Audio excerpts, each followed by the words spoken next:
Fala pessoal, tranquilo? Hoje a gente vai conversar sobre Transmissão Paulista, a ISA-CETEP. No primeiro trimestre de 2023, a empresa trouxe grandes resultados, muito robustos, mas nós temos que aprender a fazer uma leitura mais crítica. Alguns indicadores sobre eficiência. Será que ela está caminhando bem assim? E também comentaremos brevemente sobre a questão dos leilões no ano de 2023, que é um recorde de mais de 50 bilhões de investimento, muita grana neste ano. E no final, para variar, falaremos um pouquinho da plataforma da AGF, mostrando se está ou não interessante para comprar neste momento. Me acompanhe até o final que com certeza você vai gostar muito do vídeo.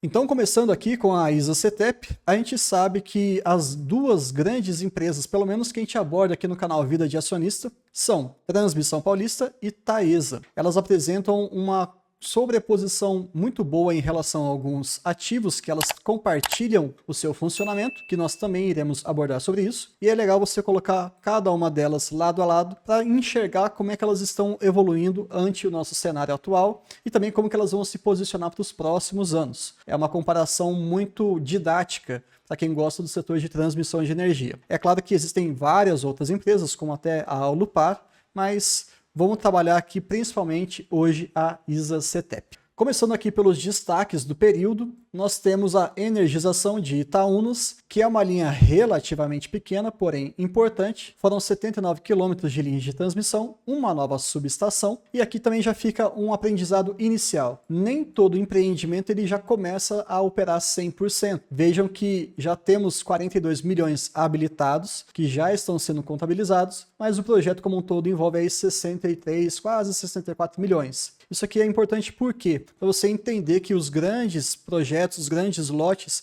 eles podem ter um incremento de RAP gradual ao longo do tempo. Do ponto de vista financeiro, vocês já sabem sobre a contabilidade regulatória. Nós temos uma contabilidade que é internacionalmente aceita, que é IFRS, mas no caso das transmissoras e de outras empresas também, é interessante você dar uma olhadinha na contabilidade regulatória, que foi um ajuste que a ANEEL fez para que nós tenhamos uma melhor interpretação dos números. De maneira geral, a receita líquida operacional cresceu 33%, o EBITDA, que é daqui que vem o nosso dividendo, então nós temos que ficar muito atentos a esse número, cresceu quase 39%, a margem EBITDA, que também nós falaremos mais para frente, chegou ali a 83%, o que é maravilhoso. Já o lucro líquido cresceu 171%, e nós vamos explicar por que teve esse grande salto aqui, e os investimentos numa linha ali de crescimento de mais de 30%. Maravilhoso, então ela não está parada, ela está apresentando um resultado, ela se mostra eficiente e também está investindo cada vez mais. E já que a gente está falando sobre investimento, vamos falar aqui sobre essa parte de crescimento, que é muito importante você entender na questão do CAPEX ou CAPEX, depende como você quer chamar. A ISA-CETEP ela tem ali reforços e melhorias, que é uma fonte de incremento da sua receita anual permitida, a RAP, através de algumas melhorias e alguns reforços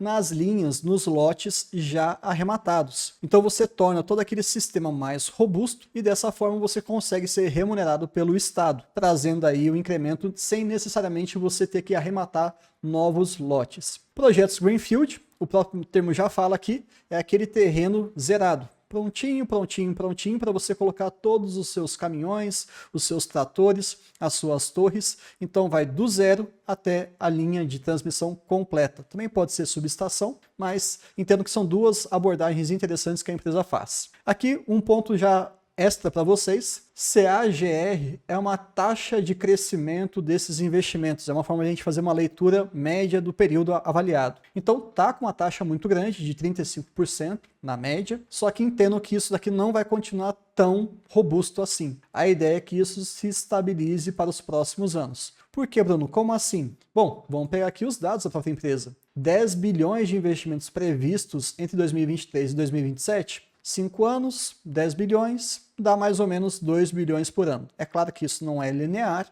mas o ano passado já foi ali 1,9, então para os próximos anos nós esperamos algo em torno de 2,2 bilhões ou até um pouquinho menos. Não tem problema nenhum, mas saibam que eles continuam investindo muito pesado. Qual o tipo de empresa que você conhece que coloca 2 bilhões em investimentos para os próximos anos? É difícil, né? De qualquer maneira, nós tivemos aí comparando os trimestres de 22 e de 23, lógico, eu estou falando do primeiro, tivemos um incremento aí de investimentos em Greenfield de 80 milhões e reforços e melhorias de 47 milhões. Então, já olhando a parcial, você percebe que nós já tivemos um valor maior. Se a gente fosse colocar aqui isso aqui vezes 4, já que estamos falando de balanços trimestrais e o ano tem 4 trimestres, isso passa um pouquinho dos 2 bilhões, ficando nesse intervalo que eu acabei de falar para vocês.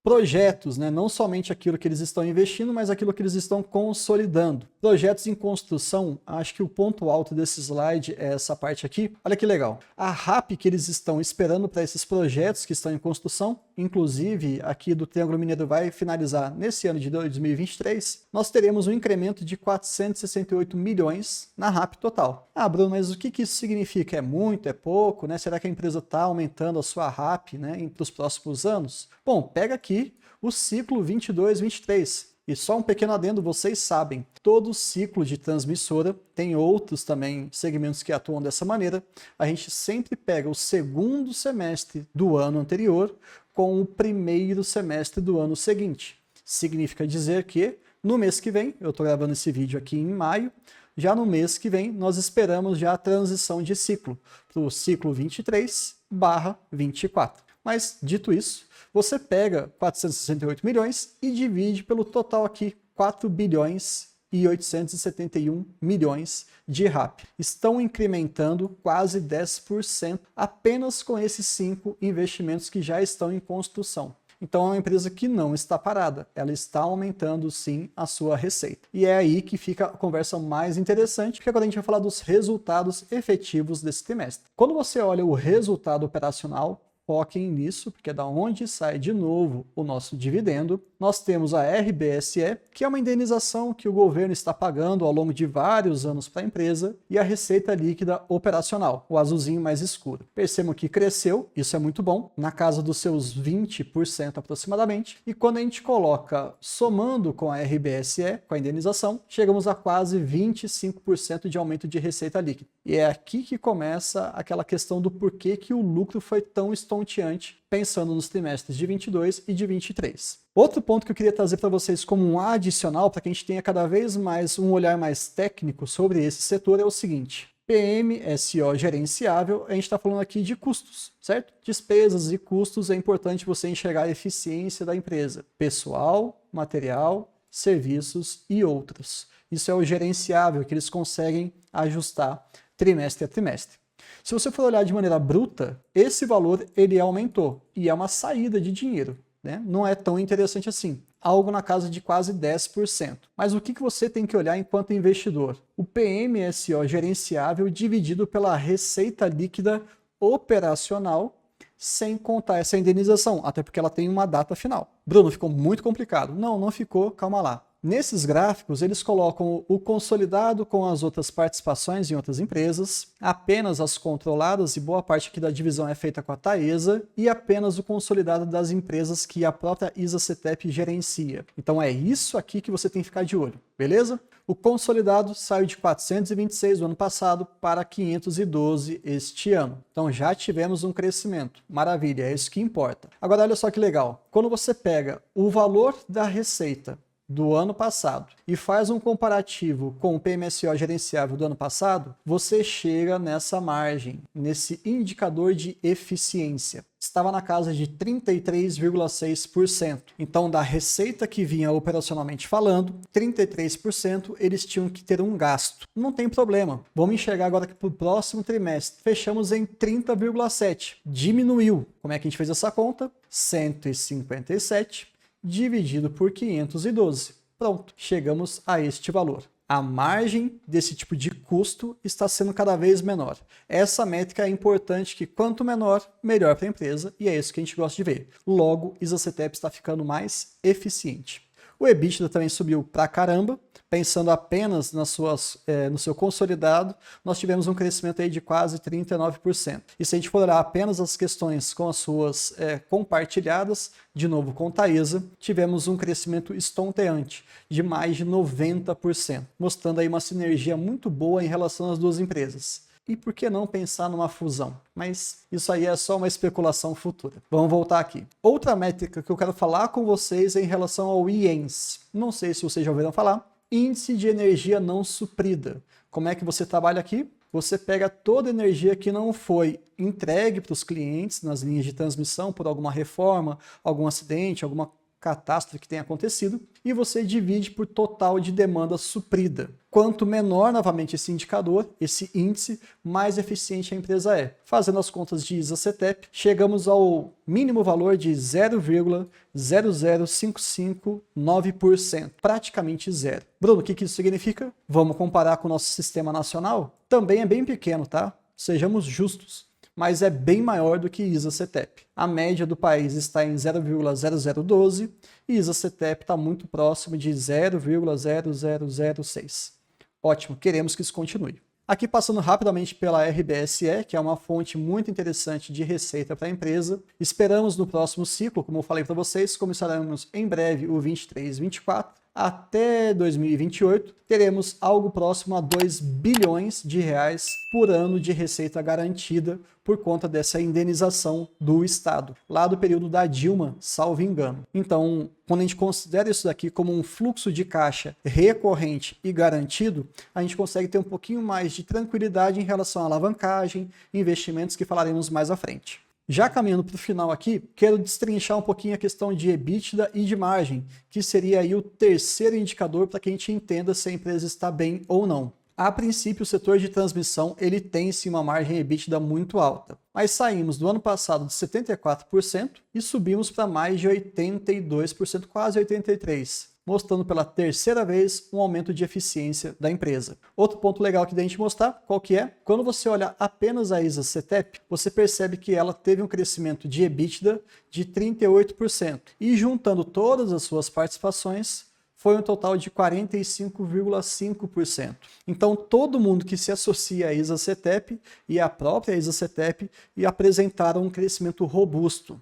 E quando você for olhar, por exemplo, os dados de Taesa, e se você quiser saber como que vai ser o balanço do primeiro trimestre de 2023, já se inscreve aqui no canal, deixa o seu like e compartilha com seus amigos, porque com certeza a gente vai trazer esse tipo de conteúdo para vocês, tá? Vocês vão perceber que elas apresentam uma sinergia interessante. E é por isso que muita gente fala sobre uma possível fusão, que eu brinquei agora há pouco com vocês, mas entendam, isso não é muito improvável de acontecer. Eu, enquanto acionista das duas, gostaria sim, sem problema nenhum. E esses dados parciais que você consegue enxergar também lá no balanço de Taesa, há uma combinação, uma sobreposição boa, principalmente em relação ao seu comportamento para os próximos leilões.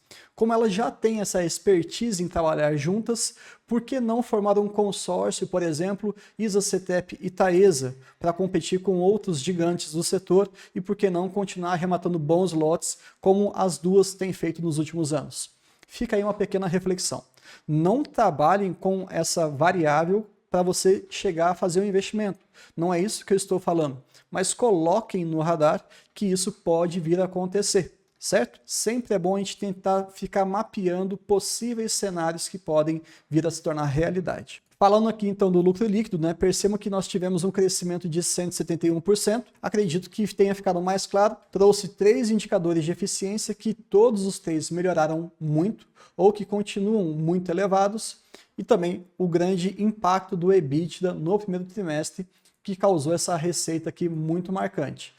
As outras variáveis ficaram praticamente estáveis, mas sem dúvida nenhuma, a energização de alguns projetos, o crescimento, o avanço em outros e também o aumento da RBSE associado a toda essa questão de eficiência trouxe uma receita líquida mais interessante e um lucro líquido também maior. Fora uma questão conjuntural, que é o reajuste inflacionário positivo do IPCA. Lembrando que a tendência nos próximos trimestres é que tanto o IPCA quanto o IGPM caiam, dado o nosso cenário macroeconômico. Mas também vamos só ficar de olho, não vai ser o fim dos tempos, até porque essas empresas estão crescendo. E agora um ponto importante, talvez o ponto alto aqui do nosso vídeo, seja em relação à estrutura de capital, falando da alavancagem, por exemplo. De 2022, segundo trimestre, trimestre para cá, nós tivemos uma redução muito expressiva em relação à alavancagem. Saiu de 4,1 vezes para 2,7 vezes. E também é importante a gente enxergar que mesmo que tenha subido numericamente falando, de 7,1 bilhões para 7,2, como o EBIT dele foi muito maior, foi muito mais eficiente, acabamos tendo uma redução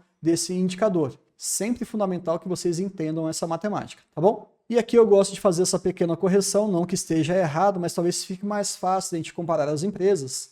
A Taesa geralmente mostra o custo real da sua dívida, e isso aqui desconta a inflação. No caso de Isacetep, nós temos 7,27%, um pouquinho superior ao ano passado, e aí o importante é você enxergar que, na realidade, daquele momento do ano passado para este momento atual, nós tivemos um aumento do dinheiro. O dinheiro ficou mais caro, então o custo tende a ficar também maior. Resultado financeiro eu nem vou entrar muito no mérito, porque ele ficou basicamente estável, tá tudo bem.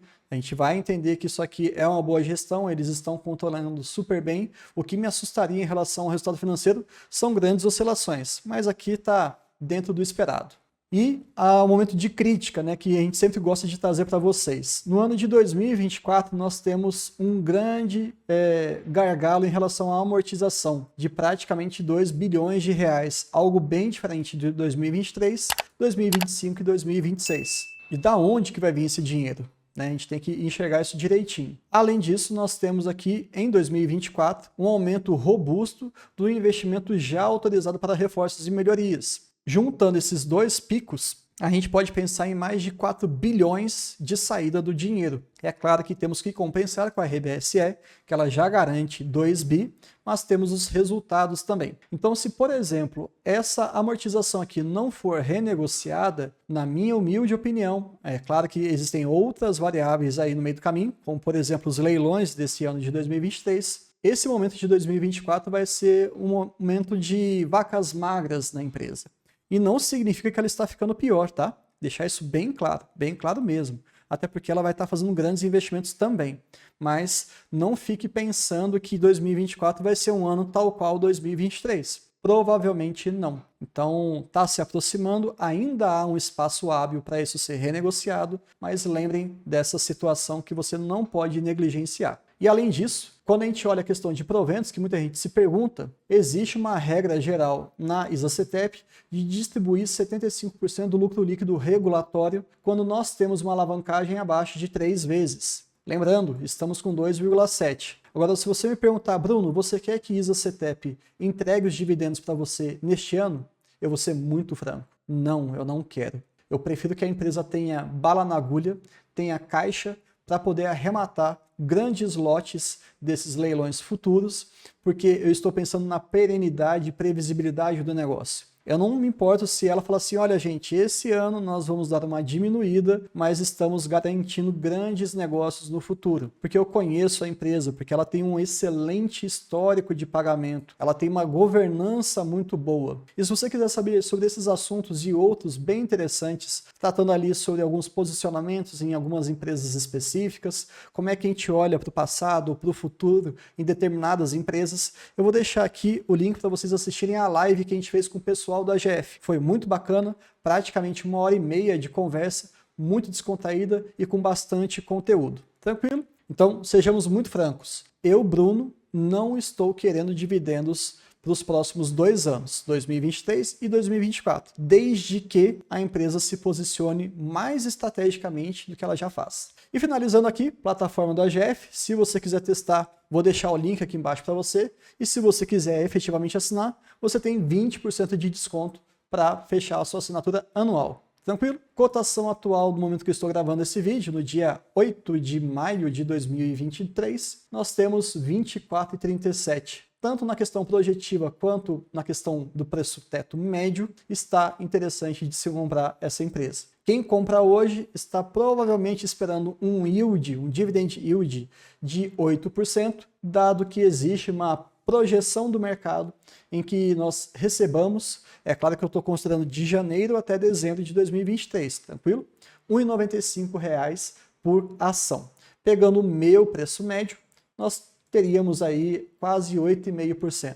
tá maravilhoso, né? Convenhamos que eu estou muito satisfeito. E um ponto de atenção para vocês, para a gente finalizar essa discussão, o PVP dessa empresa está abaixo de R$1. O que isso significa? Você compraria R$1 por 94 centavos? Esquisita a pergunta, né? Mas é exatamente isso que a gente está falando. O valor da empresa hoje está menor do que o mercado está pagando por ela. Ou seja, sim, você está comprando R$1 por 94 centavos. Essa é a lógica. Outras empresas que estão na mesma situação, Bradesco e também Banco do Brasil, mas são outros setores, né? Se você for comparar com Taesa, essa métrica é completamente distorcida. Mas eu espero que isso aqui sirva pelo menos de uma reflexão. É ou não é um argumento para você aportar? Ou será que é um argumento para você não aportar? Espero que vocês tenham gostado do conteúdo e até o próximo vídeo. Tranquilo?